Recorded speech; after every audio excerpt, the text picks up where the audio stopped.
In the last video, I built the wall units for my workshop, and today I'm moving on to the base units that sit underneath them. These are perfect for adding loads of storage, supporting a solid worktop and keeping everything tidy and within easy reach. In this video, I'll show you exactly how I built them step by step, and if you'd like to follow along at home, you can check out the link below where the plans are available. Using just 2 full plywood sheets, you can get one of these cabinets made. I'm going to start off by following the cutting list that is in those plans and then jump right into it. So now I've worked my way through that cutting list and I've got all of the pieces that I'm going to need for this build cut out. The first thing I'm going to do is start with the sides. I'm cutting out these small front corners on both sides, and there's actually a really practical reason for this.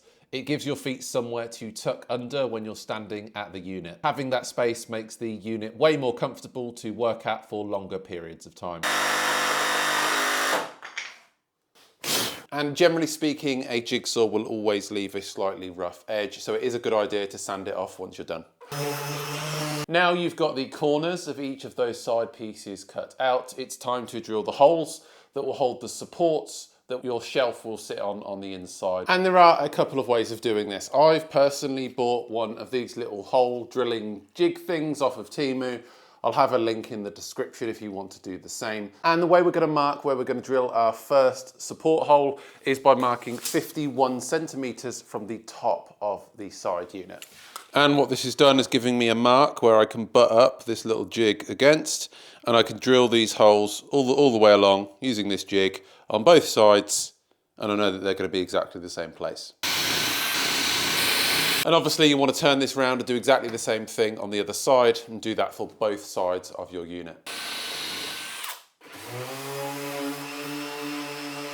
And what you should end up with, once that is all done, is 2 pieces with the bottom corner cut out, and then you've got your shelf support holes pre-drilled on both sides. And pro tip, don't do what I've just done, which is drill your holes on the same side of each board. That was stupid. Obviously the holes need to both be on the inside, and I've essentially done them both on the same side. Annoying. Here I am sat on the floor next to the bottom piece, and all we need to do here is pre-drill the pocket hole screws. I have made sure to look at both sides, and this is definitely the worst side, and this is the side that I don't want to see. So this side here will be facing the floor once it's all built. I'm going to use the Krig jig and just drill out about 5 or 6 of these holes on both ends.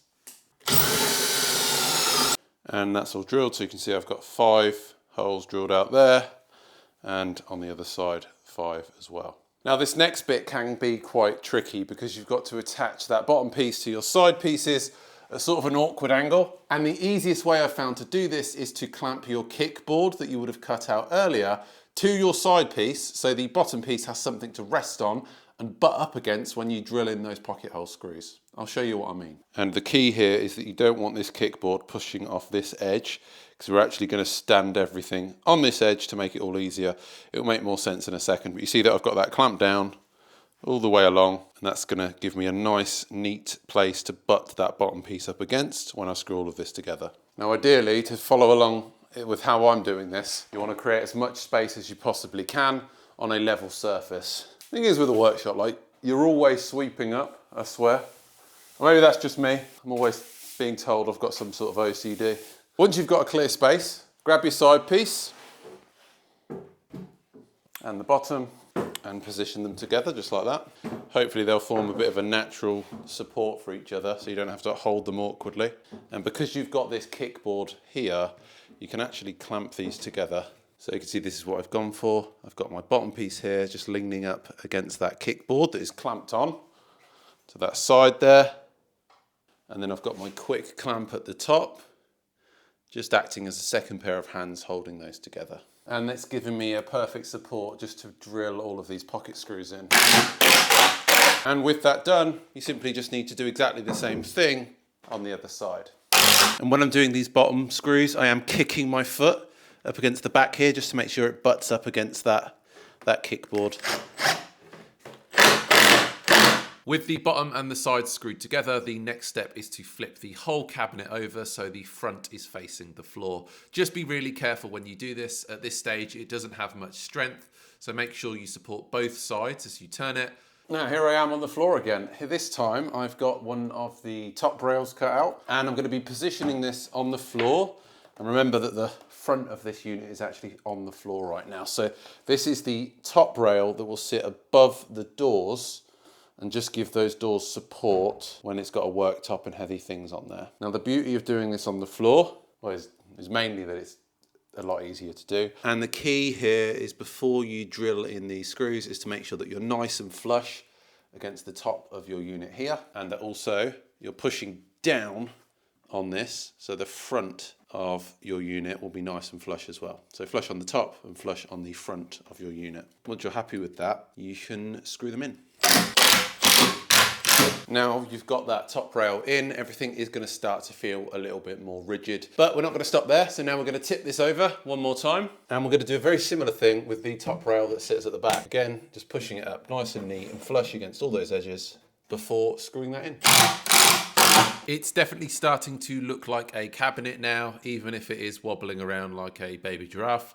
That's because we haven't put the back bit on yet, which is the bit that actually makes it behave itself. So let's fix that next. Right here, I've got the back of the unit and it's time to pre-drill quite a lot of holes, honestly, in this. One eternity later. So that's all of those pre-drilled. I've got, I think, 7 at the bottom, 5 on each side, and then I've just put 3 at the top. I'm now going to lay this down on the floor with the pre-drilled holes facing the floor and position the cabinet on top of it. And I have found that that is the easiest way to actually square all of this up and get it in. And then I can lift my cabinet up and from the back start to drill in all of these screws that are going to hold it together. And the really nice thing about this particular stage is that everything does start to feel nice and rigid once you get this back piece in. So that is that back piece all screwed in. It is getting a little bit heavy, but that's okay, I am strong. The next thing you want to do is fit that kickboard, and to do this, you're going to want to lay it so the front of the cabinet is facing the floor. I'm using 2 offcuts from earlier and clamping them to the bottom of the side panels. These are acting as a little ledge to hold the kickboard in place. This made the whole step much easier, and honestly, it was the simplest method that I found for getting this lined up perfectly. Now to position your shelf, you're going to want to go and buy yourself some of these shelf support pins, and obviously just put them in the same hole on all of your markings. I'm going to go for the 3rd one up. Then you can grab your shelf that you cut out earlier and hopefully it all fits. Next, we need to install the central divider. This is what takes the weight of anything heavy that you might decide to put on top of the cabinet. To get it in position perfectly, start by marking out the exact center on the bottom panel, the shelf and the top. That's 60 centimeters in from one side. Then square that line using a combination square and use a spare piece of 18mm plywood on the bottom panel just to mark out the exact width you're going to need for the door so you know where that sits. You'll need to use the same method on the shelf as well, which also lets you mark out the gap that needs cutting out with the jigsaw. Now what you want to be left with here is a cutout that when you slide in that central divider, this shelf isn't going to get in the way. So I know that this area here needs to be cut out. And because there is enough room in here for my jigsaw, I'm not even going to bother taking that shelf out. Now you can see that when I slide in that central divider, put it all in, it's not going to stick out or get in the way of that shelf, so that's perfect. Okay, so now I've got a 18mm piece of plywood just clamped to the front here at the bottom.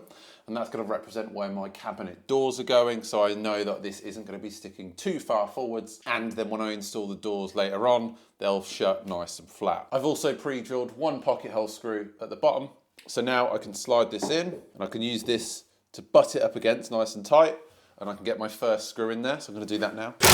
You can see that I've got that screwed in from the back, nice and central with that line. I'm also just going to pre-drill a couple of holes in this way.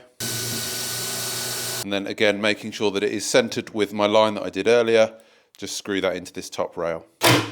Once you've done that, you are left with a lovely central divider in the middle of your cabinet. And the beauty of this is because the shelf isn't fixed, you're not limited and you can still change the height of this shelf in the future should you decide to. And with that done, it is now time to install the doors. I checked the cabinet doors fit and miraculously they did. So I'm now marking 90mm from the top and bottom with a combination square, which is where the hinges will be going on the cabinet doors. And I went into the full breakdown of how to use this hinge jig in my wall unit video. So I'm going to save the bother of repeating myself, and if you do need to watch that, I'll link that video down in the description below. In order to mark where these hinges will go, I firstly grabbed myself a square and I've marked a line just where my top rail sits against the side. So I know that this essentially is the top of where my door will sit. I've then marked in a straight line that's 55 mil from here to here. Then I've measured from this line that I've marked out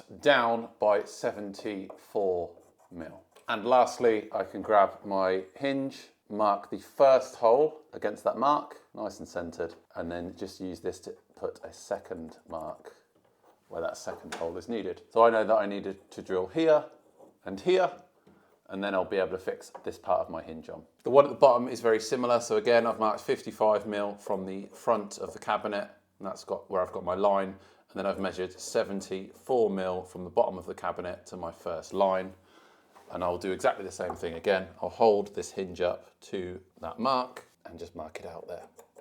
Using a depth gauge, I then drill a 5 mil hole on all of my marks, and then I attach the hinge plates using the provided screws. Now you can go ahead and attach the doors using those hinges you've just installed. And this is the perfect moment to add some handles as well. I'm using these straight black ones I picked up from Temu. They all match the wall units I built earlier really nicely. If you enjoyed this video, then please consider subscribing, hit the like button, and I'll see you in the next one where I build the drawer base units. Until next time, happy building.